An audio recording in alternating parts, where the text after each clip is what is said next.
Hello, Australia. Welcome to another Big Couch, episode 685. 686, our last show next week. So stay with us today. We've got Bitchin' coming up with, of course, Chris, Jen and Ted, as always. Jennifer Carl is coming in. She's done a brand new show. She's got a series of them, in fact, to do with Indigenous fashion and makeup. We're going to talk to her. We've got author Christy Mcdougall coming in today. She's got a great book called I Want It Too. We'll tell you more about that later on. Mitch Wood and Brent Banting have brought in a range of food which is healthy. It's great for diabetics. You can get it from IGA. We're going to talk to them later on today. It's called Be Nourished. Robbie Burns is in. He's got a one-man show. It's called The Christmas Carol Show. We'll talk to him. And Justin Marshman is in. He's the Art Rage producer. We're going to talk about rooftop cinemas that are back and much more. Music-wise, Amy Wright is coming in to perform for us. Lots of things happening on the show today. Hope you can stick around. 6:85 starts now. It's showtime on the couch. It's showtime on the couch. You can see it from your house. You can see it from your house. It's showtime on the couch with Fred. And the best in town. You can see it from your house. Yeah, it's showtime on the couch. Oh. Hello, Australia. Another big couch coming your way. Can I just say congratulations to Telethon? They did another great job last week. A low-key telethon, but well done. And to our good friend Basil Zemplis, former 6PR personality. Now 7 only, I guess, until he starts working at Mix very soon. But can I just say congratulations to them. Don't want to set any rumours going. But big show today. It's time for us to do some bitchin'. I think we've already done that. Can I welcome, please, to the show, Chris Ilsley, another fellow 6PR, but he's still there. Hopefully we're still both there. No, we're not bitching. We don't do that. No. Never. That never happens We in are the very media. supportive. Nobody ever does that. Have you ever been backstabbed in the media? It's No, I don't know what you're talking about, Chris. Jen Merrigan from haveagonews.com.au. Yes. Welcome back. Thank you.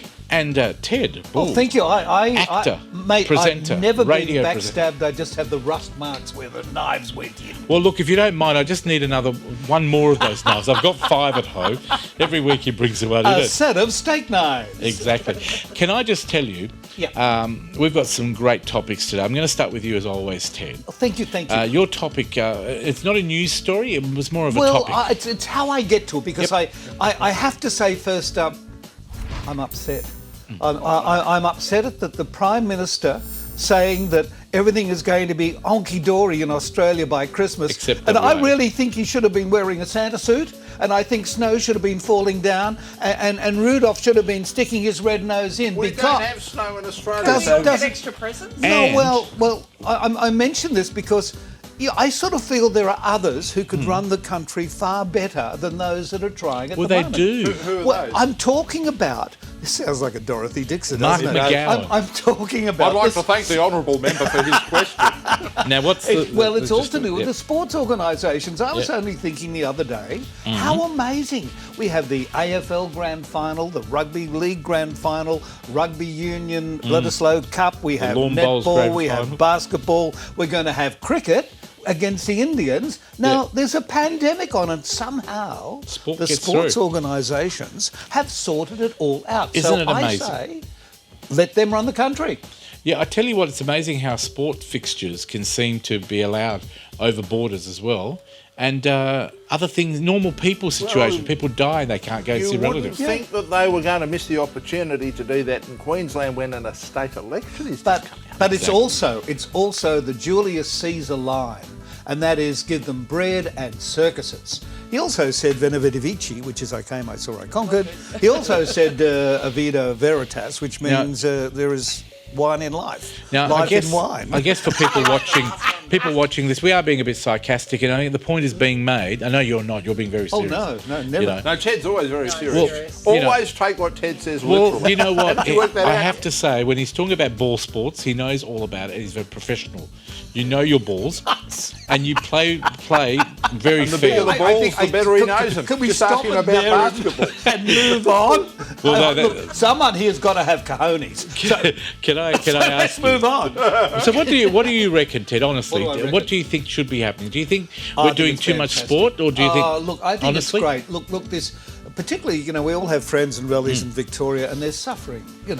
They really are. I mean it, and I know feel they for are. them. And it, I said bread and circuses. Well, we need bread and circuses, and Yep. it takes you out of your dreary, drab, locked-in life for a while. I agree. And we in Western Australia have no concept of what these people are going through over there. So if it gets them out of themselves for a little while.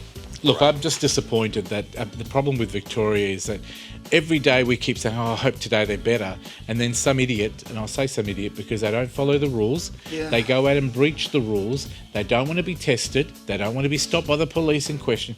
Do you think, Victorians, that your Premier would keep the state locked for no political value if he could open it up? It's because there's people out there that just don't want to be told.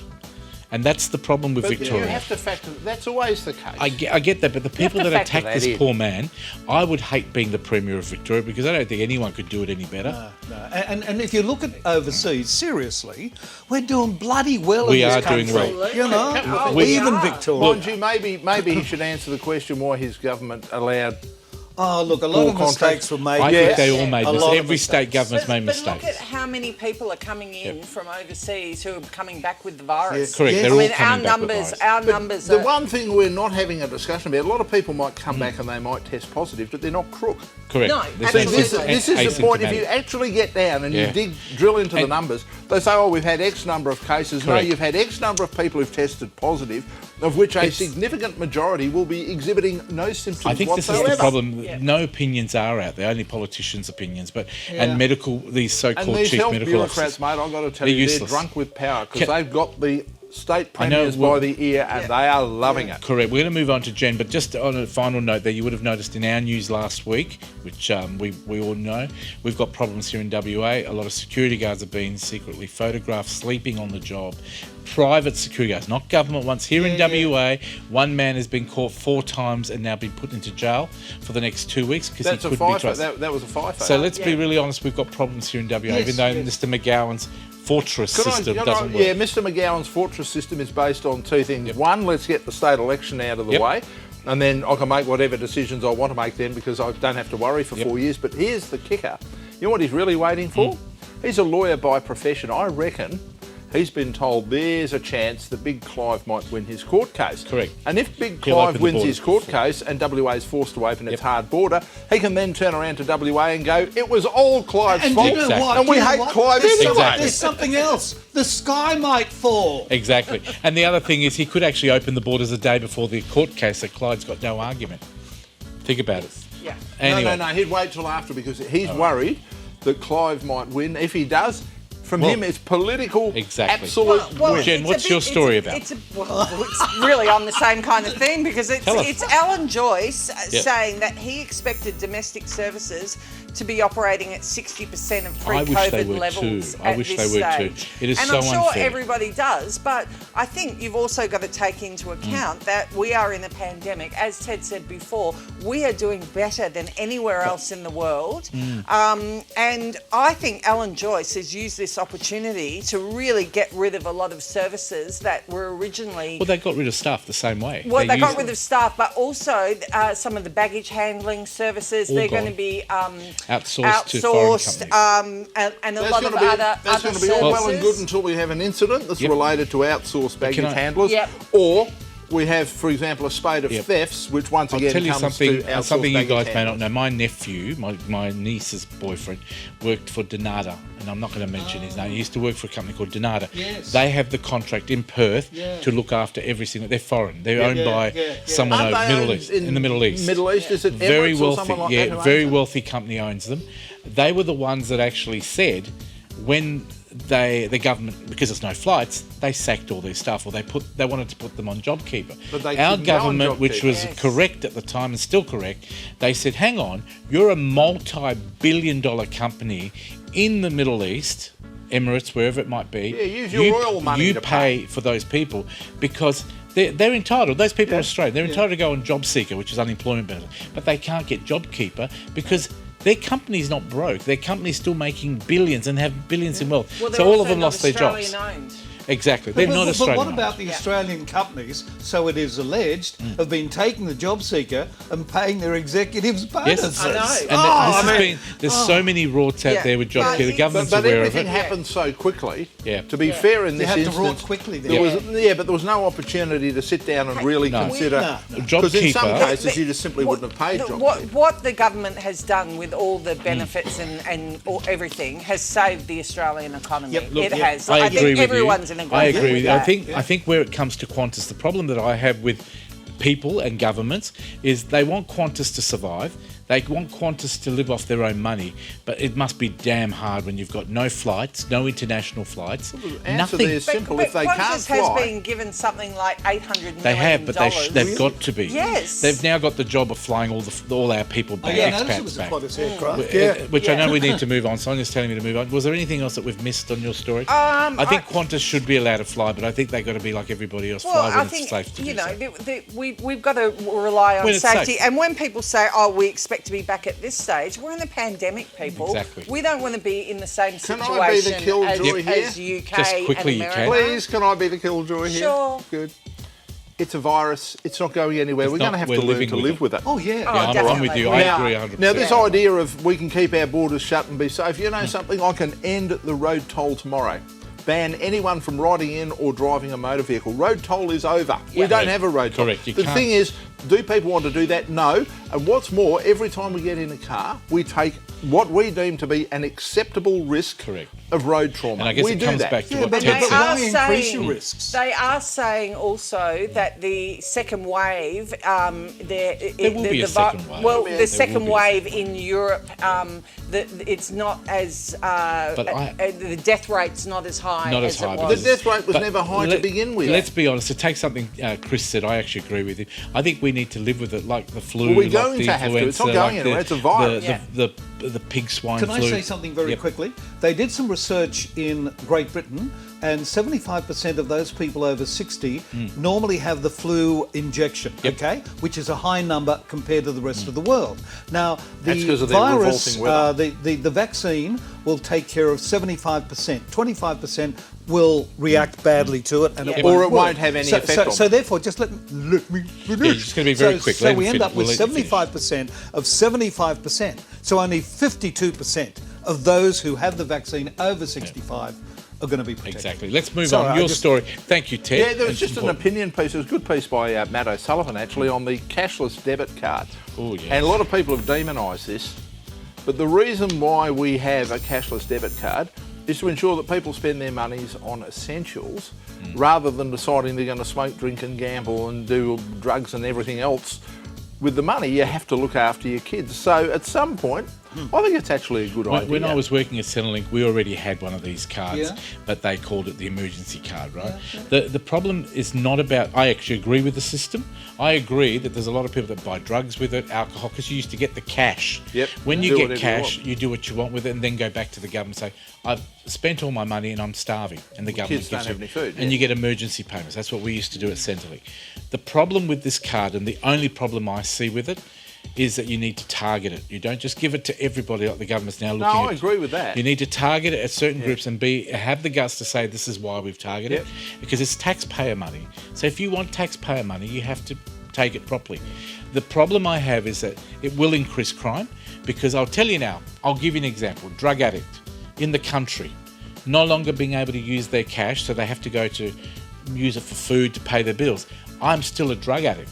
So what am I going to do to make the money to buy my drugs? I'm going to knock over some old person that's living next door, Mind you, go you down do to the that in ATM. the country and the town's liable to find out But I'm about sorry, that, but and then one night that's you'll my get only sorted out. worry. And that is one of the things the government has been told. Crime may go up and we don't want more violence. And unfortunately, when But you a lot know of when these people are on meth, are they don't neglecting care. their They- children, you know. yeah. Maybe, sadly, Can I- maybe we need to stop demonising the idea of looking at some people and saying you You need can't to look target after it. yourself, No, well, you can't look sadly- after kids. We Yeah. are going to Sadly, take them people from haven't been looking after children ever since Correct. time began. And And I'm certainly not going to say we're in any But this state. is a I think bigger we're problem. a wonderful state that looks after people. We're an I amazing agree country. with you. Yeah. I think But I the just think, welfare well- is amazing in this country. We do a great job. Yes, and I we work do. there, and I know. Look, you could have 4 parents die at the same without having 4 parents, and we still pay money to people depending on what background they're from. These are the problems in this country. We are very fair, too fair. We don't want to offend cultures, because I've worked at Centrelink. I know how it works, and the problem is maybe it's time that we became honest and said we are But we targeting become your pragmatic. group. Yeah. Look at something and say, you know something, you're actually a really, really bad bunch of parents, and we're not going to allow And you it's to not do just parents, but Chris, it's also individual young kids that are getting all this money cash at the moment. Yeah. Look at the $1,100 they were getting with the the bonus on the dog. Job- They were job getting seeker. $11.50 a fortnight, more than the pension. What was happening was there was a group of guys that got into trouble in Northbridge. Those people were investigated, and they said the reason they did it was they were bored because they had all this extra money, and they started taking drugs. And that was a fact. It was on the news. They interviewed them. Yeah, we've got people And you got- arguing that and- job seekers should be kept at the same level. Well, Yeah, exactly. But, you know, people are not working. See- I've just been up north, and everyone is saying because job seeker is so big, Yep. people I don't agree. want to work. No, there's no staff. And I'll be honest, I know Yeah, we're running out yeah. of time. JobKeeper, we could have had an argument or discussion on Yep. that on its own. Right. It is. There are a lot of behind people the scenes rorting here, you it. know she's got a baseball bat. There, don't you? there are a lot of rorting going on there. Look, Be afraid. enjoy it while it lasts. Yep. And because the government's saying we're not going to tackle it, they're not even going to ask people for the money back. And we must remember rorting is happening at all levels. Correct. Yes. Not and, just and when amongst you the look at needy. the Oh, and when you absolutely. look at the total amount, it's not huge Why compared do to what they people spend. do that? You know, screwing Because with the it's government easy. is never a good thing. The government are the best screwers, look- and they never enjoy being Chris, the can I just screwing. tell you, there are people running businesses that were making nothing that are now making $3,000 per person, husband and wife teams. One's an employee, one's a Yeah. business owner. And $6 what grand a about- month is more than what they used to earn. They're going to live on it. And what about 72 people who've grand a been year, isn't it? appointed Yep. by the government? Well, I We heard are about gonna take a people break. driving Porsches who are getting JobKeeper. Thank you very much for the whole year. You guys have been Porsches are expensive to wonderful. run, you know. Yeah. Ted I know. Bull, Thank have you. a Merry Thank Christmas, you. Happy Same New Year. to We'll you, catch Fred, up at and Christmas. thank you so much for Jen having us Merrigan, on the show. you're always I love it. welcome. It's Love good having fun. you here. Good fun. Jen loved- Merrigan, haveagonews.com.au, Christmas edition coming up in Christmas time. Yes, But thank you absolutely. very much for being here, and you're wonderful. Thank you. And Chris Love Ilsley, being here. Perth tonight, of course, 6 PA. He's been there all year. Probably going on a break at the end of the year, but still there, 8 to midnight, Monday to Friday. If it's happening in Perth today, you'll find out on Perth tonight. Thank you, very Fred. much. See, I made that tag for you. You did. We'll see you next year. if you'll have us back. 6pr.com.au, and you've done a wonderful job. Thanks, Chris. You keep us all talking, not just on radio, but here as well. We'll take a break, back with more of The Couch after this. What are we doing? We're actually talking about Indigenous makeup. Stay tuned. Well done.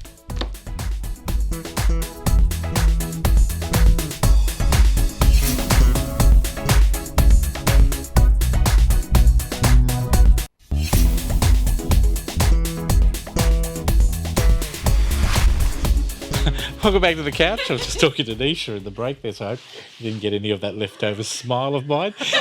We are talking makeup, fashion, making people beautiful, a great project that's happening in Perth with a lovely lady called Jennifer. But to talk to her is our very own lovely lady, Nisha Seth. Over to you. Oh, thank you, Fred. That's lovely. Always great to have great community engagement and the spirit of volunteerism, very important at the moment. So Jennifer Carl joins us to talk to us about her Making Beautiful project coming up. Hello, Jennifer. Hi, how are you? I'm really well. How are you? Good, thanks. Now, Making Beautiful sounds obviously beautiful, to not use the word again, but tell us a bit about the project, and then our audience would love to know a bit about you. Okay, so Making Beautiful is an Indigenous show that I've been creating with Noongar Radio here in Perth, and it's basically it's very natural makeup, but I found that a lot of Indigenous women don't wear makeup at all. They all have different skin tones, so they often don't know what to do. So the show goes from tweens all the way up to nearly 50s, and we also have some men's grooming in there as well. And basically it's just to show how a more natural makeup, it's not going to be a heavy Instagram or YouTube tutorial. It's very more natural beauty. Wonderful. I love the story behind how you got engaged in this project. Tell us that. Yeah, there was a director in Perth that I had wanted to work with who'd advertised for some crew. Didn't have a makeup artist, but I went in there and had a chat to him anyway at Noongar Radio. And while they didn't have anything they needed me to be working on, the reception lady who was working there actually came up with a concept for a makeup show because she said everyone's got different skin tones. I'd like to know how to do makeup. So, they called me back and said, look, we'd like to give you a show, but you have to direct it as well. Beautiful. And here's some example on the screen there as well. Yeah. Great. So we've got a good range of different ages to cover. It's really, really good. Fantastic. So there was a real need, and I think there's a real lesson there as well, is you sometimes you have to just be open to opportunities. Yeah. Yeah? It just happened that the girl was like, I really like to make up, and called me back in because it was more natural. So, yeah.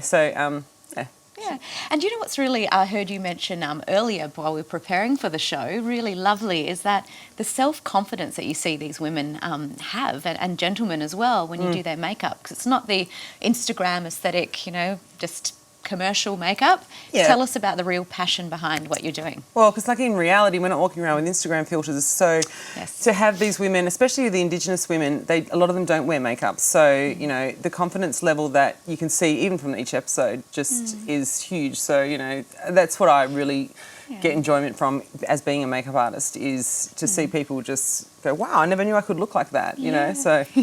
And you mentioned earlier about the Supre ad. We all, I think that was really hilarious. I don't know if some people are young, probably haven't seen that, but you really had fun putting this documentary together. So it's short, 5 minutes? Yeah, is so that they're right? 10 5-minute episodes each week. And we tried to make it really fun for everyone. Everyone had volunteered their time on this particular season. Yeah. So we had basically said, at the end, just do a bit of a Supre walk-off, and our camera guy got them all to do it and showed them, and it was a really good laugh. It was a good fun experience. That's beautiful, and it's so great to see funding for these types of projects, but you're volunteering your time as well, and so is the rest of the crew, and there's an idea to actually create a mentoring program as well around So the this? idea behind this was to get Indigenous wannabe filmmakers for us to mentor them in people that have experience in film and TV industry already.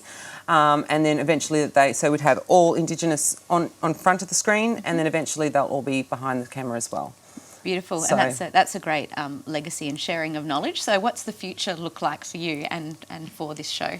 Yeah, so hopefully we'll be able to do a second season and get some more Indigenous crew that want to be a part of it, so we can mentor them and show them how to then take over and be a totally Indigenous program, and get more of their shows out there. Oh, wonderful. Yeah, and Jen, can I ask you a question? Because obviously you've got a couple of us here that are very good with very little makeup, Nisha and I. Was it really hard with the Indigenous people you were dealing with? What was their attitude towards makeup? Because I know a lot of Indigenous, they're very beautiful people. Were they all hesitant at putting on makeup to be part of the documentary, or were they like, okay, I'll try something different? no, How they hard was just didn't wear makeup, so they just At all? didn't. They didn't really wear makeup at all. No, so one lady, she had said to me, she goes, "Oh, my skin has not been all the same tone for 25 years." So I used 3 different foundations and got it all. Because I've seen the footage you showed us. They look beautiful. The women look very, very elegant, very beautiful. But was that a lot of makeup to do that, or was very little? No, not a lot of makeup if you're going to compare it to Instagram and That's YouTube what I mean, tutorials. yeah. No, it's not packed on. It's light application, but it's How natural hard makeup is it? still. Because, a lot of people don't realise you're a makeup artist. How hard is it on people? Like, have you ever had to try and do your best on someone and it just doesn't work? Be honest. Probably more you on can myself see. sometimes. I go, but no. Because men now wear a lot of makeup too when they go out. Yeah. I've heard men wear foundation and all that sort of thing. It's a pretty popular thing, makeup, Yeah, isn't it? I've done a lot of men's grooming in the past with working in film and TV, so I find men's grooming is great. It's one of my favourite things. Where but- are you based? If people actually want to use you for makeup, can they call you? Because I know you run your own business as well. Yeah, they can give me a call.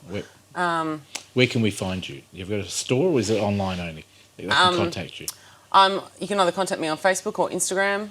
It's Jen Star Makeup, and I've got a YouTube channel as well. With the docu, I know they said to you, you have to direct the whole thing as well as make it. But the question about why they make it, what was the idea as a director? What was the ultimate outcome? What were you trying to achieve? To show Indigenous women that of all ages that you can wear a little bit of makeup to really bring out those features. My tagline is "Everyone is beautiful. I just make it obvious." I say the same thing, but I don't mean it. Beauty starts from the inside. No, it's right, true. as well? Yeah. I have to say, I love a lot of women without any makeup. I think all women are beautiful without makeup, and I think if makeup enhances something, go for it. Yeah, yeah. But anyway, back to you, Nisha. Sorry, now they're telling us to wrap it up. I've just taken the last 2 minutes. I was intrigued by those questions. It's interesting, but isn't it? Because as a male, you know, you look at women, it doesn't matter if it's Indigenous or white women or American or Italian. I think makeup is one of those things that, because modern women today, they'll say to you, we don't need makeup anymore. There's a group of women that say, no, we don't wear makeup. But then there's a lot of women that say, no, I like wearing makeup. So it's a personal thing, isn't it? Yeah, definitely. Yeah, it When is. does this documentary start? Starts tomorrow actually. So one episode a week, 10 weeks, And it's they're only half five- an hour. No, they're 5-minute episodes. 5 minutes, so even Yeah, I can watch quick them in and- my quick and busy time easy. slot. Attention spans nowadays are not for makeup tutorials. I wanted to keep it nice Where and can short. we see it? I mean, I know Nisha's got obviously the whole set already, but where can I see it if I want to catch up with it? So it'll be shown on noongaradio.com's website, and I'll be having it put up on my own You've YouTube got a channel. Facebook page, haven't you? Yep, and I've got a Facebook page, and all the links will be from there. Thank you very much. Over to you, Nisha. Wonderful. Thank you I'm so thinking of much for doing becoming my job for me. It's Makeup great. artist. Yeah, you're very interested, aren't you? Thank you so much for joining us, Jennifer. Any last-minute tips for anyone? Be yourself, be beautiful, and yeah. Well, I'm getting a good sense of your beauty sitting here on the couch. You're a lovely person. So if you want to find out more about Jennifer, Jen's Star Makeup, which is a beautiful name as well, you can go to our website as well, thecouch.com.au, or our Facebook page, and we'll have all of Jen's details there. Thank you for joining us. Thanks very much. Thanks for having me. Oh, it's a pleasure. Fantastic. Well done. Thank you to Nisha. Thank you to Jennifer. And don't forget to watch the beautiful new documentary. It's called Making Beautiful. And hopefully, you never know, somebody could pick it up on a mainstream TV channel as well. But we'll take a break. More of this fantastic locally made show coming up after this. Made for Perth, in Perth, for Perth.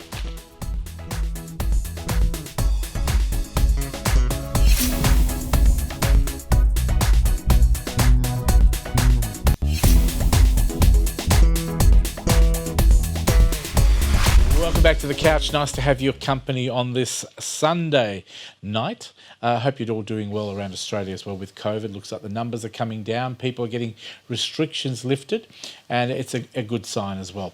Now, today we're going to talk about something amazing. There's a brand new company here in Perth. It's opening up on the 3rd of November. That's when they're launching this amazing new meal plan.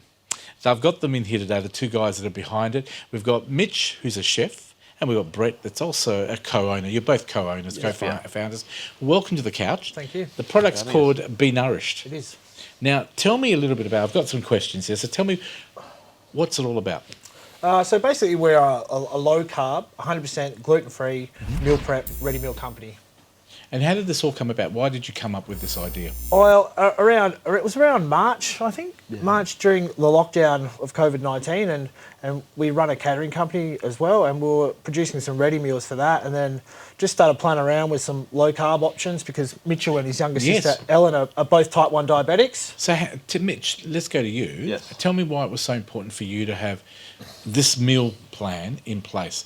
I mean, you're type 1, as you were saying. Yes, I am. Was it your own experience? What happened? Yeah, I just found for myself, after going through the initial diagnosis of being a diabetic and then having to learn how to read nutritional information panels on the back of everything that I bought, and finding that none of the things I was once relying on were now suitable for me to maintain like a constant blood glucose level and a healthy lifestyle. We just kind of got in there and found that these low-carb meals were going to be the way to go. And yes, it is really important because, look, I'm a diabetic. I'm a type 2 diabetic. But the thing with diabetes is, like last night I went and had Chinese and I just ate everything, right? But you'll notice this morning my sugar was 15 and I was feeling lightheaded and not very well, dry reaching, because it should be about 7. And the thing is, this is the sort of problem with diabetics.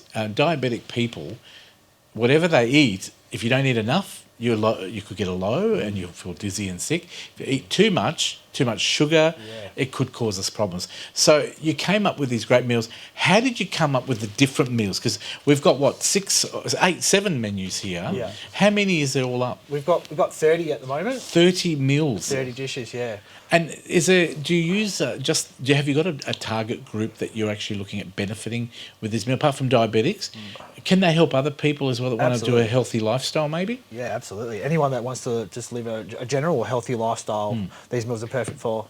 Absolutely. Now, I will be honest, and I did make this, it wasn't a joke, it was actually quite serious. I picked these up and I'm thinking, wow, that's actually quite a lot. Now, I used a company called Light and Easy, and they were more light than easy, meaning you hardly got anything to eat. Yeah. And you know yourself, Mitch, as a diabetic, we still want to eat. Yeah, definitely. But the last thing we want to do is go, oh, I'm still hungry. So I'm saying these meals are quite substantial, aren't they? Thank you. How do they differ from other people, like Light and Easy and other people's meals? We don't use any rice, potato or pasta in any of our dishes across the board, and we never will. So no carbs? Well, there's still carbohydrates, but we're getting them from vegetables and legumes. You're moving away from the traditional Definitely. bread and pasta. I find that that's what gives people, those carbohydrates are what gives people the lethargy and the burnout and that kind of sickening feeling from when you've eaten something. And, Now, you're a chef, aren't you, Mitch? yes. So did you have a lot to say with the meals? Did you sort of pick the meals that you think people may like to eat? Well, Because with we- 30 meals, that's quite a lot. Yeah. We really just made food that we knew that people around us and Would eat. ourselves would enjoy. Fantastic. Now, you told me a date that these will be available. So people are going to be saying, okay, I want to try them. We'll talk about the price, but tell us, when is it going to be launched? When is these available at the maybe IGA or online? Online, they'll be available from the 3rd of November. 3rd of November, folks, only a few days' time. They can get them. Now, what are they worth? How much is a meal? Like, I've got this one here in front of me, which looks incredible. Can I tell you what it is? It's actually braised lamb shoulder roast, vegetables, chickpea, and... Chimichurri. say it again. Chimichurri. I'm glad you said it. Chimichurri. But, I mean, it looks amazing. Yeah. I mean, obviously, they've been cooked fresh, and you've frozen them to keep them lasting a bit longer.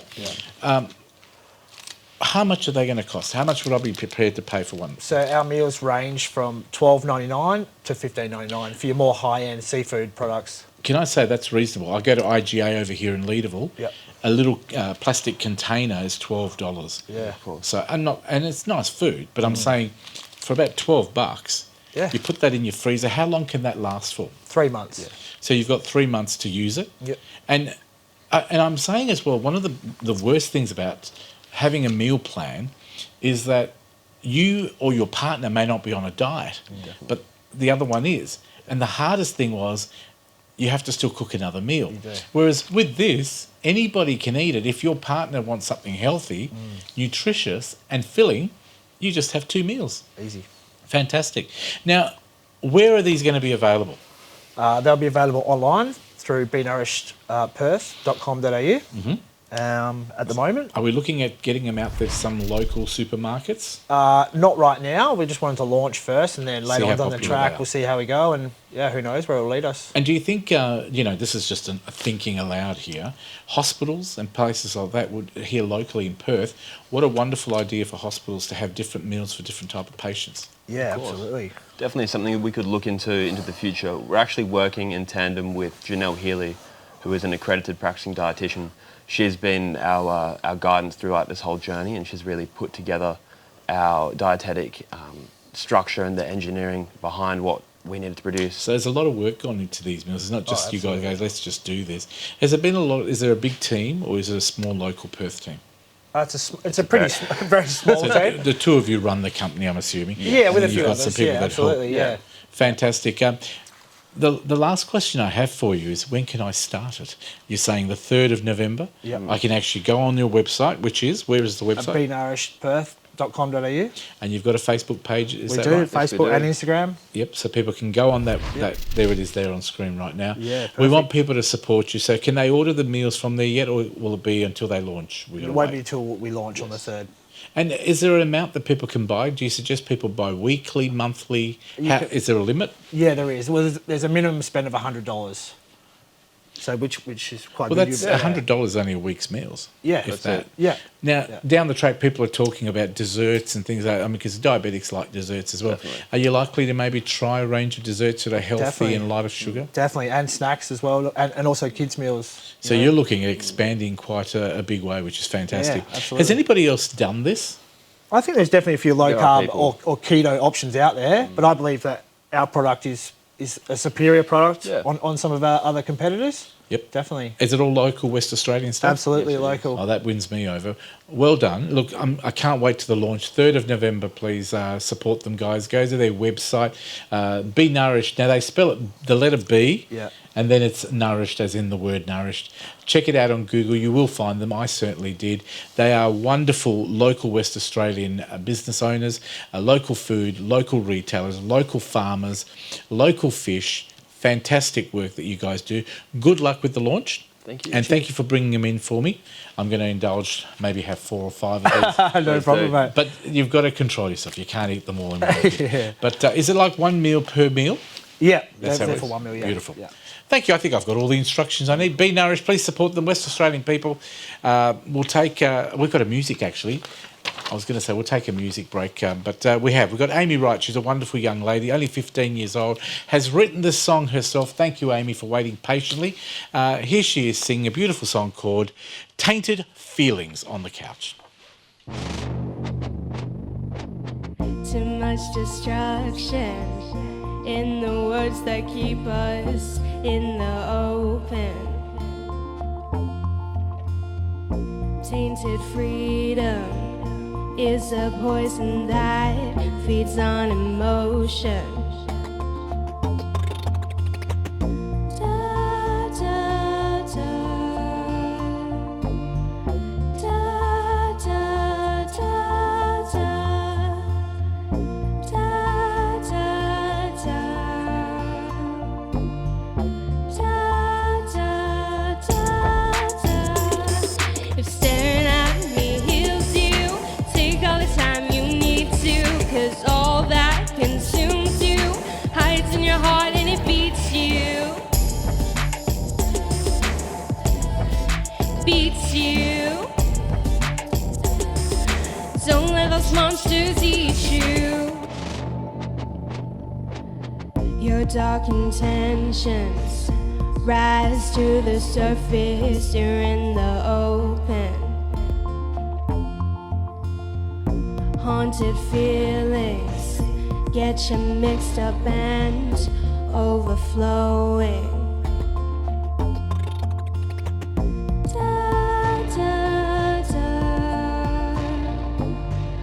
Da, da, da, da. Da, da, da. Da, da, da, da. If staring at me heals you, take all the time you need to, 'cause all that consumes you hides in your heart and it beats you. Beats you. Don't let those monsters eat you. Band-aid your tears, insult your fears. Crawl out the darkness and learn to disappear. Band-aid your tears, insult your fears.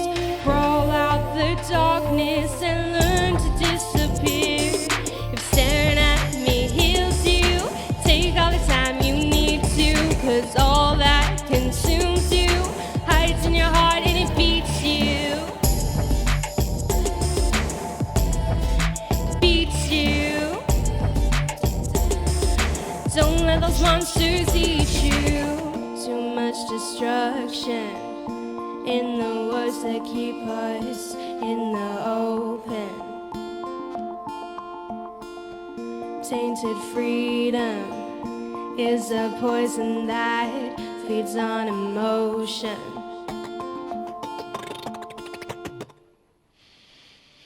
Thank you very much. Amy Wright, she wrote that herself. She's 15 years old. She's got a brand new song coming up next year. Hope to have you back on the show next year, Amy. Thank you very much for being here. Now, I'm looking at this great book that you can see. I've got it in front of me. I want it to, it's a great story. $5, folks, at the moment goes to Telethon. It's not too late to still donate to Telethon. Even though they've closed now for the year, you can still ring them and still donate money, I think, for about 24 hours. So please do that. But to find out more about the book and the author, Nisha Seth is back. Over to you. Wonderful. Thank you, Fred. Now, the art of storytelling is helpful for any age group, but we know for our little ones it's extremely powerful. And I do have this lovely author of the book Fred just introduced, Christy Mcdougall. Welcome to the show. Thank you very much for having me. It's such a privilege. Oh, it's a privilege to have you on the show thank because you're doing such meaningful work. So tell us a bit about your book and your inspiration towards putting the book together.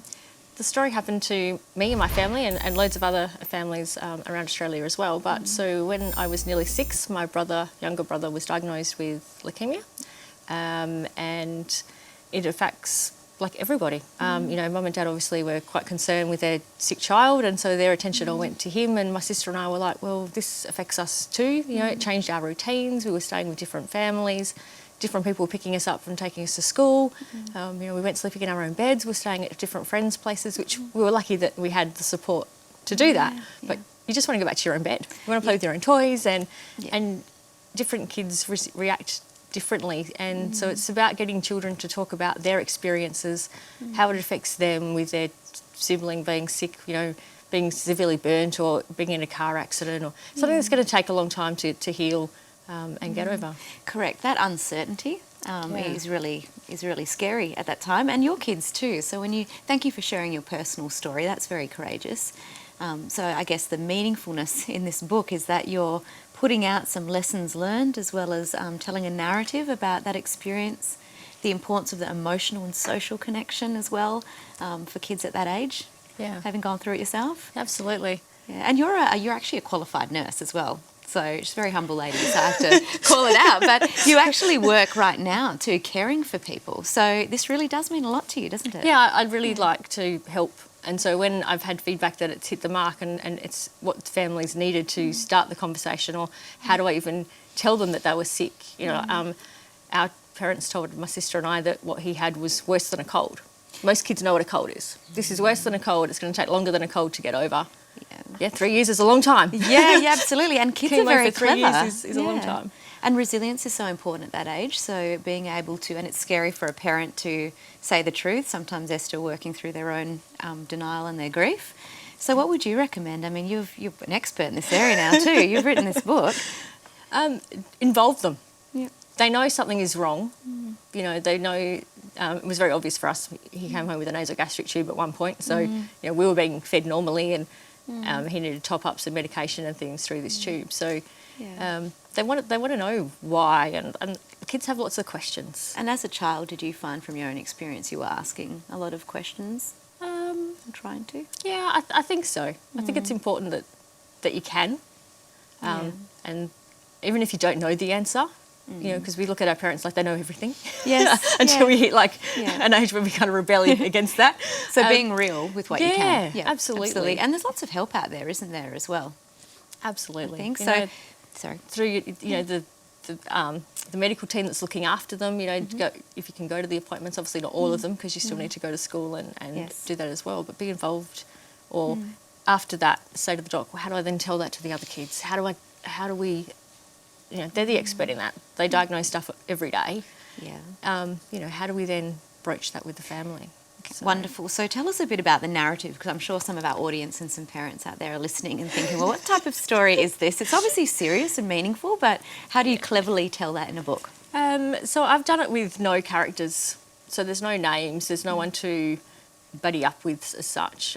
It's just written in plain English. The hardest word to read is leukemia, which is hard for most people to read or spell. Yeah. So for children as well. But otherwise, it's really basic English. You can read cover to cover in under 5 minutes. It's not supposed to be read obviously that quickly. Sit down with your littlies and have a chat. Get them to answer the questions as the question pops up on the page. Don't just turn the page over.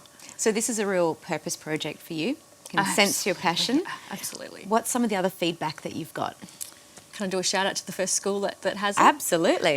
So Tamman Primary School was the first primary school to take a copy. They then laminated it and popped it in their school library, and so they've sent it home to families that they knew needed it first. Brilliant. And so the feedback back through the school has been really, really positive. It's hit the mark, and it's been what they needed at that time, which is my purpose for doing it. Yeah, and so this is a really good point. Where do you see the book's most meaningful spot? There's obviously so many places we could place the book. Yeah, I was thinking GPs, waiting rooms, hospital waiting rooms, definitely schools. Definitely, and therapists. I think a lot of therapists would want the support to provide for the parents as well. What are your next plans for the book? Are we making it into a motion picture or video? Someone told me that, but I'm like, how would you do that? The book's too Animation? short. You'd have to create characters and give it a story of...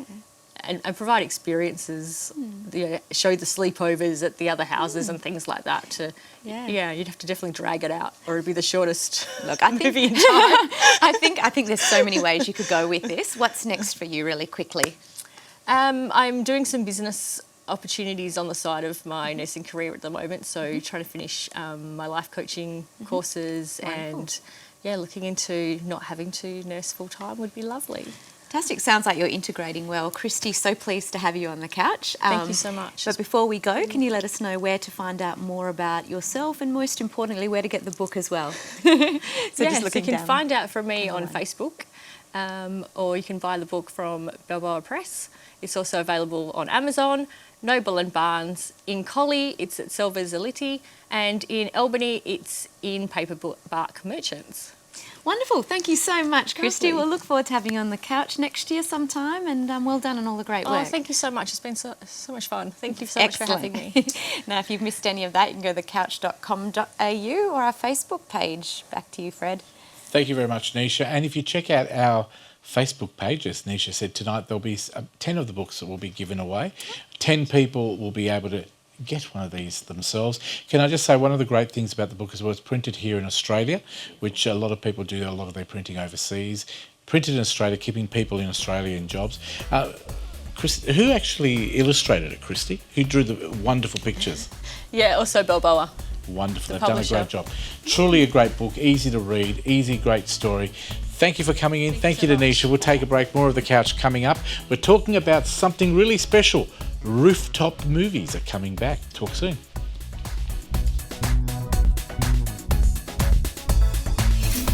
Connect with The Couch online through Facebook, Instagram and YouTube.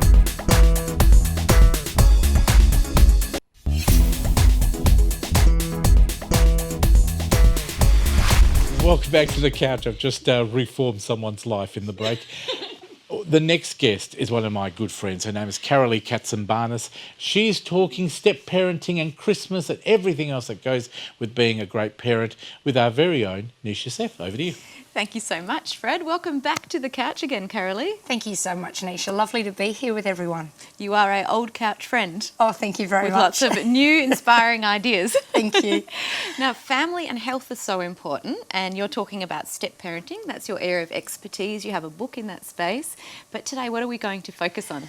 Look, what I'd like to do is I'd like to just put it out there that anyone watching this that might be part of a step parenting dynamic or family dynamic, Christmas is coming up.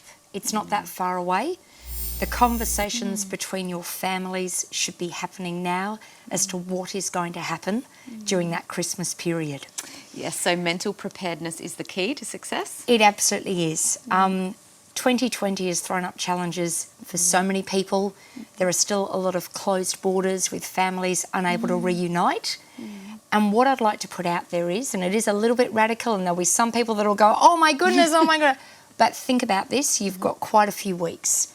Given what COVID-19 has shown all of us about the need for connection and things, is it at all possible that two step families could perhaps get together at some point on Christmas Day to show a bit of unity for the children involved? Christmas is not all about children, but it's a big part of it as well. And I know from good experience and also a lot of anecdotes that are true. These children at these vulnerable ages, if all their memories are just being shuttled up and down freeways, eating Christmas dinner at 8 o'clock in the morning with one parent, leaving at midday and arriving at the other one at 3 o'clock, that is not the image of the Christmas that they want. So what I'm just saying is it that difficult for a couple of families to say, listen, 8 o'clock, let's just get together Christmas presents, and then a couple of hours later, we just go our own separate ways. Wonderful. I really think it is worth considering. Yeah. I've seen years of devastation of what Christmas can do, and you might think it very differently in the parent or the step-parent mind. You might think you're doing all the right thing, but I know that there is. So it's just something for people to consider, because it is a chance to perhaps restart. You would have had really good communication during COVID-19, especially if you're in the eastern states. There's been a lot of homeschooling had to be done. There's been a lot of give and take, a lot of schedules disrupted. Everything happens for a reason. Maybe just a chance just to consider it at least. I'm hearing a couple of really important things there. One is asking yourself, why are you getting together as a family? What's important? And if it's sometimes, obviously human connection's important, why are we not is just as an important question. And that's when, if it's personal, so it's to do with the emotional disturbance between two families as opposed to the children, that's what I'm hearing. We need to challenge that and go, what's for the greater good? What has COVID actually taught us as individuals as well? Are we fools if we don't actually learn from this experience as well? Yeah, and I mean, if you're in a very high conflict situation, this may not be happening, but at least think about it. Think of some way that you can put a little bit of normality, because Christmas and New Year, it's stressful. And for anyone involved in a step family, it is even more stressful. And while there's experts like you out there too at the moment, there's a great opportunity for people to engage and have a conversation before they get together. So it's, how do we get together? How do we set up that structure for the 2 hours? So I guess what I'm saying is it's a proactive opportunity to contact you and have that conversation as a consultant as well. You don't have to do it on your own. That's exactly right. Everyone should get talking. So, and the other thing, just generally, as I said, with Christmas coming up, just try and enjoy the day. Another good tip for step parents out there: don't try and buy your stepchildren's love with perhaps a very expensive gift. All right, don't buy the love. If you know perhaps that one parent can't afford to get something and you know the child really wants it, so you decide to be the one that buys it because you think you'll be the favourite, that's always going to backfire. You can't maintain it too. You can't. Think of something outside the box. Maybe laminate a thing, an experience for a child. Maybe they've got a day of wonderment. Maybe you can do cooking with them. Maybe you can do something to try and bond with your stepchild a little bit more. It's not all about money. Wonderful. We always hear that there's a lot of commercialisation with Christmas. Everyone loves the Christmas lights, the decorations, but really get down to what is your stepchild going to remember about you that Christmas. And if you've gone to the F of, maybe it's a treasure hunt, maybe there are clues around the house or the garden or the apartment. I love that. That's going back to the traditional. Carolee, sorry to interrupt again, Nisha. Okay. We do like working in a team here. We do. What happens with parents, with the stepchildren, right? Do you think the new parent compensates popularity or being popular with that child by buying their affection? Does that happen a lot? It happens a lot. It happens a lot. I think it's an inner feeling where they want to be loved by the new stepchild. They want to be more popular They want to be more popular as well. They want the stepchild to love them and think that they're really cool and things and do things, and it's not the way. And if you've got a family, like, I love the idea, I have to be honest with you, I've been one that agrees 100% with what we're saying. Even when people break up in a marriage, okay, yes, you've got two families that are split up, but when is it the other family, say one part of the family is only 3 or 4 people, grandparents only maybe, I always say it'd be nicer to have them all together. That's right. Because on that one day, I think it's really important for the kids and as a family to share everything together, and you've only got one set of grandparents. You don't divorce your grandparents. And I think it's really important what you're saying. And I wonder, what do you do in a family where, say, you just can't get peace? Say the husband and wife just don't get on, they hate each other, and that happens in a lot of marriages that break up. What do you suggest what's the best second option if you can't be all together? Well, if you can't be all together, can't be all together, use some common sense and be fair to the other person, because at some point you did love that person, you had children with them, your relationship has broken down for whatever reason, whether it was an affair, whether it was this, it's broken down, but there are still children there, and you've really got to put the children first, because it's quite interesting when you ask children in their 20s and their 30s later on if perhaps they had a step parent when they were 12 or 13, their memories, and you'll find that their memories are completely different to what you would have actually envisaged. And one more question for you from me is, where you've got a mixed family, let's say I know you've got 3 kids of your own, and you've also got a stepchild. Two stepchildren. Yes. How do you sell the stepchildren to your kids, or has it happened naturally, or was it something how do you make it all gel? Oh, no, with look, your kids, with the kids, I mean. Well, look, we've got a massive age gap between our kids. We've got a 14-year and a 19-year, so there was never a jealousy thing. And I remember one year when my stepdaughter turned 18, she got an iPad. I mean, this is going back, nearly 10 years. And I specifically said to her, you're going to get one lovely box with a ribbon under the thing from Santa, but the little kids that were really only 3 or 4, they're going to get lots and lots, but monetary value, yours is more because you need it for school and year 12. And you just explain it a little bit more. And your kids accepted, and they were younger back then. 100%, because they're all related. Absolutely, they're all related, definitely. You should write a book about step parenting. I'm sorry. I'm sorry. Don't disagree with me. Have you ever thought of writing a book about step parenting? This is your cue here. It's my cue. Yes, well, look, I did. I know. And you haven't got it with you. The first thing a journalist and anyone I would have thought I'd expect the book to be on every segment that you do. But for those people who don't know what the book's called... It is. I'm sure there might be a graphic if I'm nice to Fred and the Couch team. Yes. It's called Step Parenting with Purpose, everything you've always wanted to know but were too afraid to ask. Yep. And it's available from my website, CaroleeKatzenbarnes.com, and also Dimmicks and Amazon. What was that website again? CaroleeKatzenbarnes.com. I think our director might even put it up on the screen very soon. You know that. Thank you very much, Carolee. There it is there. Look at that thank magic. Thank you very much. It's lovely. We love supporting you. You are a wonderful lady. Now, can I just say, sorry, Nisha, I always like to cut in because it's the last show that we'll see you for this year. You're also doing a lot of radio stuff as well, and also Sky News. Yes. When can we catch you on radio on 6PR for those people that want to listen online? Well, normally Monday nights at 8 o'clock, which is Perth time on Perth Tonight, and also Wednesday afternoon with Simon Beaumont in afternoons. There you go. Over to you, Nisha. I've just about used up all your time. Okay, I was going to say, how long do we have? Not much. Do you want to adopt me now, Nisha? We'll all adopt. I'll be your stepchild. I'll always adopt you, Fred. Thank you. Look, we've sort of run out of time, but it's okay. We've got, I think resilience was the other topic we were going to talk about, which is really important. Carry on. We've got time. We can give you a couple of more minutes. Go for it. Wonderful, thank you. So tolerance, talk about resilience. How important is it? I just picked up the word tolerance as what we were just talking through. So look, another thing, resilience with your children or your stepchildren, that comes from talking to them. There are always mixed messages that are sent about the latest toys that might be artificial intelligence or video gaming or something. Sit down and talk to children. All right, that's what's going to build that resilience for when they get older. Explain to them why things happen, what they can do. Actually spend a bit of time with them. 10, 15 minutes with a child can be like an eternity. You've spent time out of your day to do that. We all live busy lives. We're all guilty of looking at a phone or looking at a text and half listening to what they're saying. Yes. We really want to make a difference. We keep hearing so many worries from experts about mental health, anxiety. Part of that is because young people feel like they don't have people that have time to sit down and just have a chat with them. Absolutely, and I can corroborate as a psych, definitely explanatory style is key to resilience and mental health as well. So I think everything you've said there is spot on.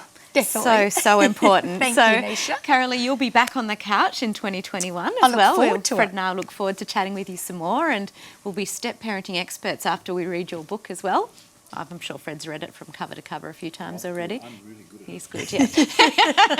Well, thank you for having me on this year. Absolute pleasure. You do a fantastic show. Australia's very lucky to have that, and as we know, it's the only local television that is made in Western Australia. It's really important that everyone supports that. Yeah, a great team. Thanks so much, Carolee. Thank you. And if you've missed any of that, of course, you can go to thecouch.com.au or our Facebook page. Back to you, Fred. Thank you very much, Nisha and Carolee. Look forward to having Carolee back next year on the couch, as always. Now, can I tell you about Movember that's coming up in 2020? It helps raise funds for men's mental health and suicide prevention, prostate cancer and testicular cancer. It's a wonderful, fantastic charity, fantastic event. Check out the promo. Here's to the straggly ones. The first ones. The, hey, I look good with this ones. The black, brown, red and grey ones. The itchy ones. The ones grown by Dad. The ones grown for Dad. The, I nearly didn't do it this year ones. And the absolutely filthy ones. They all raise awareness, raise funds, start conversations and save lives. Because whatever you grow will save a bro. Sign up now at Movember.com.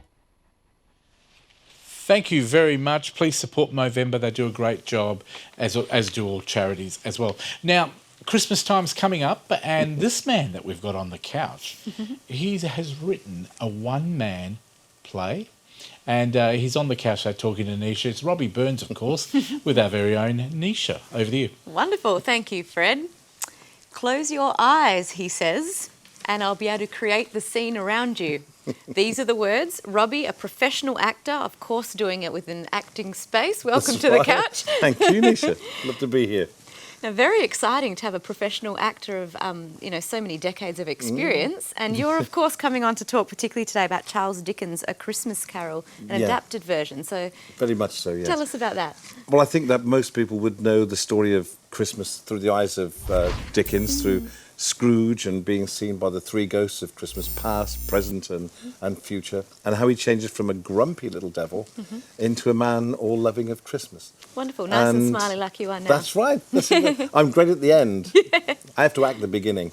But I actually love the story of A Christmas Carol, and so I wanted to adapt it. And it's something like a 5-hour show down to about 80 minutes. Wow. So that took some cutting out and adapting, but all the favourite people and the favourite characters of Dickens are there, from Ebenezer Scrooge, Bob Cratchit, Little Tiny Tim. And I play 23 characters. 23 characters, my including goodness. Tiny Tim. That takes some belief, doesn't it? Wow, okay. I've just been distracted by a handsome gentleman wearing a top hat there. He now looks more like Mr. Bumble, but we should get that. I was going to say Mr. Magoo, but that's okay. You're looking good, Fred.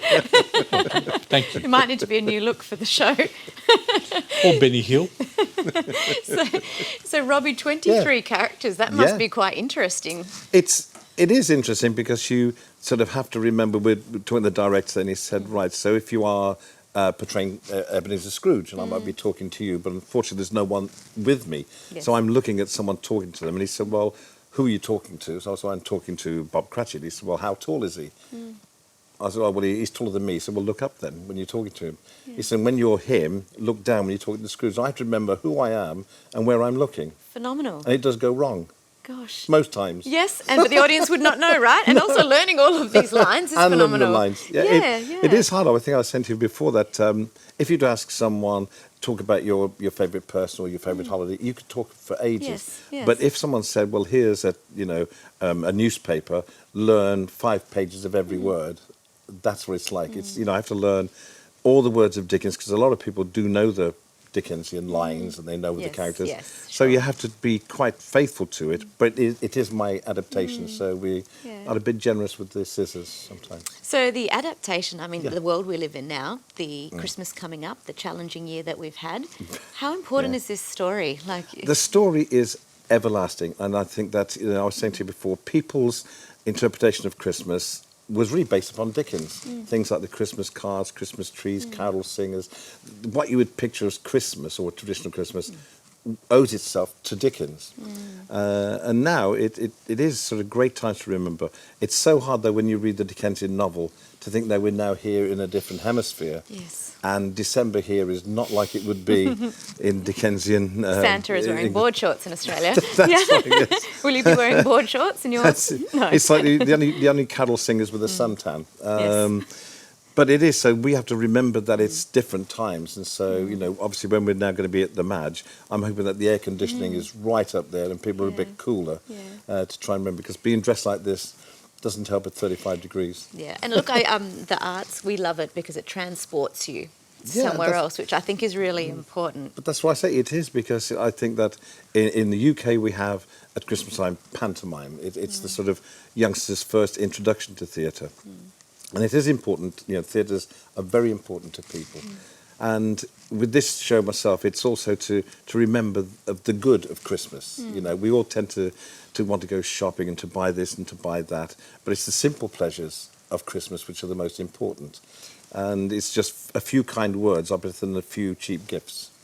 Wonderful. I can see that you're very in purpose. You've clearly put months and months and months of preparation into this. Yeah. So tell us, where is it? You mentioned his Madge. That's right. Yeah. So it's going to be in their space called Downstairs at the Madge. And it's going to be at the Majesty's Theatre. It's on from the 3rd, 4th and 5th. of Sorry, I December. said his too. It's her Madge. Oh, her. I don't know what I was saying then. Her Madge, yes. So the Madge, well, the Madge, you can call it whatever The it was. The Madge, Madge. So Downstairs at the Madge, and it's for those 3 nights. It's a morning show, so it's 11 o'clock. So we are looking at a different style of audience. It's a more senior audience, I would think. But it's from 11 till about 1 o'clock. Okay, wonderful. And where can people get tickets? The tickets are, it's best to just put in His Majesty's Theatre and you would be able to see it. I think the website is all the W's, ptt.wa.gov.au. Beautiful, wonderful. And just before we go, as I said, you're a professional actor. You do lots of Got things it. around Yeah. Perth. Yeah. What else are you planning to do, or what have you been doing? Well, Fred knows that our main job, or my main real job, is my murder mystery company. And we do the murder mystery dinner parties all the way around and in quite a lot of venues around WA. Last time I actually saw Fred, we were just pre the situation in March, which stopped things, which is why we looked at this show to do for smaller audiences. But because WA's been so fantastic, the business has come back stronger than ever. So now I'm hit from both ends. My murder mysteries are going well, and now I'm trying to sort of do my one-man show as well. Wonderful. We'll make Thank you, WA. Yeah, look, we'll make sure we've got all of your details, of course, on the Thank you. Couch website and Facebook as well. So if people are interested in the murder mystery nights, they can also contact you, Rob. Thank you so much. No problem. No, thank you both. Thank And you. Good luck with the show. We'll see you in 2021. You will, Okay. with my sideboards all grown. Oh, That'd be beautiful. lovely. Nice. Thanks so much. Thank and you, it's Fred. back to you, Fred. Thank you very much. And that is, of course, Robbie Burns. Thank you, Nisha. It's a one-man's festive production, of course, Christmas production of Charles Dickens' A Christmas Carol, 4th, 5th, 3rd, 4th and 5th. 3 shows. Don't miss it. December 2020, this year. So it's not next year like a lot of shows. Starts about 11 a.m. in the morning. Downstairs at the Madge. Please support him. He's a local West Australian, a theatre artist, and they need to be supported too. If we don't support them, we won't have much theatre left. All right, we'll take a break. More of The Couch coming up right after this.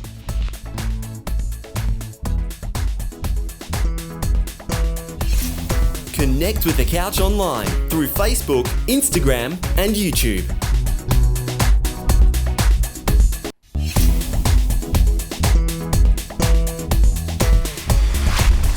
Welcome back to The Couch. It's been a very busy show today, but we're going to top it off by promoting something that started only yesterday. It's called Rooftop Movies. We've got the Art Rage producer in the studio. His name is Justin Marshman. Welcome to The Couch. Thanks for having me. Nice to have you here. Now, I spoke to someone, Courtney, last week on 6PR. Yes. But it's nice to have you in here. You know, tell us the role. What does a producer actually do? So for Art Rage? For Art Rage, yeah. Essentially, I work on Fringe a lot, and my job is to go out and find the acts and find the artists and help them make their way into Perth and get settled and find an audience. How are we going? Because, you know, here at WA, we're pretty free, but we've still got restrictions and so on. So what's it looking like for next year? I mean, this year's festival is going to have a large WA focus, which is great. Beautiful. A lot of talented people here. So many great WA artists, so it's really lovely to be able to bring them to the front. And are we looking at having all the big events that we've had, like in the sense of, will it be a bigger or the same size Fringe, or maybe slightly smaller? It's going to be slightly smaller, Yep. but there are going to be some returning favourites. I can't tell you yet. It's all a secret. Well, yeah, I'm assuming that you're negotiating, trying to get people here and all that sort of thing. Yeah, which is wonderful. Soon. Now, for those people who don't know what Fringe Festival is all about, how long does it run for, and when does it start? Do you know? So we start on the 15th of January. Yep. And we run for a month. There you go, folks. Look forward to it. This is the guy that helps with all of that. Fringe Festival starts 15th of January. 21 and goes through for about a month. That's it. So if you want to volunteer, if you want to get involved, if you want to maybe give them some sponsorship, they would love to hear from you. Fringe World. Fringe World, is it? .com.au. There you go, fringeworld.com.au. Please get in touch with them because they're always looking for wonderful volunteers. And if you're a comedian, a musician, a band, contact them because they may actually want to give you some promotion. Perfect. Now, thank you for coming in today. We're going to talk about rooftop movies. They started on the 31st. Last night. Which was last night. Tell us exactly where they are, because I know they're located at the car park in the city, Northbridge. Yeah, so we're on Rose Street, in the Rose Street car park, up right on the very top. In the heart of Northbridge, isn't it? It's the perfect spot. And can I say to people in Rose Street, you've got the best view from the top there. It's kind of, we talk about like Emerald City, you know, like being able to see a view as magical as this, just right across. We're very lucky here in WA. It's a unique cinema experience. For those people who haven't been, you've actually got, and I'll tell people, they've actually got beautiful, like, what would you call those seats? Like bean bags, but they're long, aren't they? So you've got bean bags. If you choose, you can actually buy 2 seats for about $50. Or if you want to sit in deck chairs, you can do that as well. Yeah, but new for this year, for those who aren't beanbag savvy. And one thing I also love too, I spoke to a couple of people the other day, said, oh, look, we've got a wheelchair, we've got a mobility scooter. They will cater for you. Do not say, oh, I can't sit in a chair. We had a person that rang the other night, Justin, said, I can't sit in a beanbag and I can't sit in a deck chair. And I said, why not? They said, because I've got a mobility scooter. I said, well, bring your mobility scooter. They'll make room for you. So no problem at all. But one of the things that I absolutely love, or this is actually 4 things I love, for those people who are thinking of going down, you haven't missed anything, only one day. Mac Daddy's New York Slice, they're an amazing mouth-watering pizzas, amazing pizza, can I just tell you? They're back again. Beverages as well. They're in safe hands. When you're talking about Gage Roads Brewing Company, they've got all their beautiful beers there. They've also got premium lounge for 2 of the cosy double bean bags, reserved seating area. So you get your bean bags, it's reserved, so you don't have to come in and say, where's my seats? You've got them already reserved. And it's probably nice for, a lot of people have those date nights. Yes. So why not use it for that? Birthday present. Perfect. Maybe just taking a very special friend or special person with your parents. Who knows? So do that. The other thing that they've got is the bean bags. If you're not, like we said before, if you're not into lying down on a bean bag, maybe you're uncomfortable, got a bad back, there's deck chairs for those, but there's deck chair area. So they're pretty much they're looking after everyone. But Program 1, now I know it's got some great movies in there. It's packed with Halloween stuff, isn't it? Starts off with some Halloween stuff, some old favourites. It's not a lot of new movies came out this year, so it's Edward very Scissorhands exciting. is there again. It's perfect. Like, Johnny Depp. I can't wait to see that. And Hocus Pocus is there. That was last night. Oh, so that's finished. So don't go back again. Too there late. it is on the screen there, Hocus Pocus. Now, only for 2 nights? Hocus Pocus? Yeah. Oh, so we keep it turning over. And we've also got the high note. Is it a Cajillionaire. That's the word I was looking for. Cajillionaire, What yeah. is a cajillionaire? Cajillionaire is someone who is so rich they can't even think of the number. It's more than a millionaire. It's much more than It's a a millionaire. cajillionaire. That's definitely not me. And the other one, I absolutely love this movie, American Pickle. We actually previewed that. Oh, yeah? It's an amazing story. So funny. Now, who's the guy? Is it Seth Rogen. Seth Rogen? Yeah. And doesn't he fall asleep in a vat of Pickle juice, that's it. And he comes back and he's being preserved. That's it. And hundreds of years later. A very funny movie. So we'd love you to go down and watch that. So they've got a great lineup behind the success of rooftop movies. I'm reading from a script, by the way. It is the press release. You've got an amazing group of people from Fringe that work very hard to make these fantastic rooftop movies happen. Totally. So is it a big team? Because a lot of people think it's a big money-making team. It's not, is it? It's all not-for-profit. It is a not-for-profit. It's a pretty big team. Courtney, our cinema producer, right. she leads the rooftop movies charge. But there's a whole team. There's about, there's 30 of us in the office during festival time, but we employ almost 500 people. Yeah, there's a lot of people that work behind the scenes, in front of the scenes, to support us as the patrons to go down and have a great night. Now, like I said, we need people to support this, because if we don't support things locally, folks, one, we're stupid, because at the end of the day, you think about it, Victoria, look, you've got to feel sorry for them. They can't go to too many things. We've got the ability to go and watch a movie on the top of a car park, which has been transformed into an amazing romantic candlelight, starlight. It's perfect. It's perfect. Yeah. The setting is wonderful. So we'd love you to take advantage of the fact we've got some of these restrictions here in WA. Yeah, make the most of the Perth weather. And that's exactly it. But even if you just want a view of the beautiful city, it's one of the best places, the top of the car park in Rose Street. You've got the best view. You can take some amazing photos as well. Now, I was going to ask you. Yes. When does it all start? Again, we started yesterday Started and last finishes... night. Finishes, well, the first program runs through until the 24th. 27th. 27th. I'm quizzing you here. Oh, 27th God, of I'm March, failing. 21. Who wrote this press release? We need to change it. But a lot of people are asking the question to Justin, where can we get tickets from? And it's very simple, isn't it? From the website. Yeah, rooftopmovies.com.au. Now, on that website, folks, we do ask you to go and buy your tickets now. You're hearing us. Go online, even while we're talking. Book your tickets. Because as you could imagine, because there's not a lot of things happening in Perth, people are saying, oh, that's what I'm going to do. I'm going to go and book. We want you to go and book. We want you to make it a sellout. Totally. Book right now. Now, obviously, if you're watching this on Facebook, it's before the release of the movie. They haven't come out yet. So don't get confused. Go online, book your tickets as soon as you see this show and get in early and have those exclusive... Tell you what, the beanbags are amazing. The food is going to be great. There's plenty of food for everyone. There's cool drink as well, water. So all the usual stuff is there. It's a great time. Is there anything we've forgotten? I don't think so. You didn't mention the wine, but there is delicious wines. There is. Let me tell you what it says here. Madfish Wines. That's right, Madfish Wines. We want to thank them as well as Gage Road Brewing again, which is wonderful.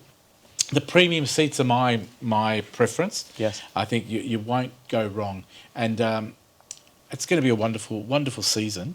Fantastic. Until the 27th of March, folks. So please support them because these things are really special. They do raise money from this, and I think I think the money goes back into running this event, and Fringe, and all that sort of thing. Yeah. So there's no profit in all of this. All the money, all the extra money that comes out of paying people to be there. And doing their job goes back into running the next show. So well done. Thank you. Again, when is Fringe happening? 15th? 15th of January. We look forward to that. Now, the website again, if you want to book your movies, Rooftop Movies, don't hesitate. Do it now. It is, of course, www.rooftopmovies.com.au. It's on the screen right now. Justin, thank you very much for coming in. Look, good luck with the season. Good luck with the movies, but good luck with Fringe as well. And we do urge people, if they want to become a volunteer, if you want to become a soundie, if you want to do lighting, if you want to do anything, crowd control, usher, security, get in contact with the people there at fringeworld.com.au.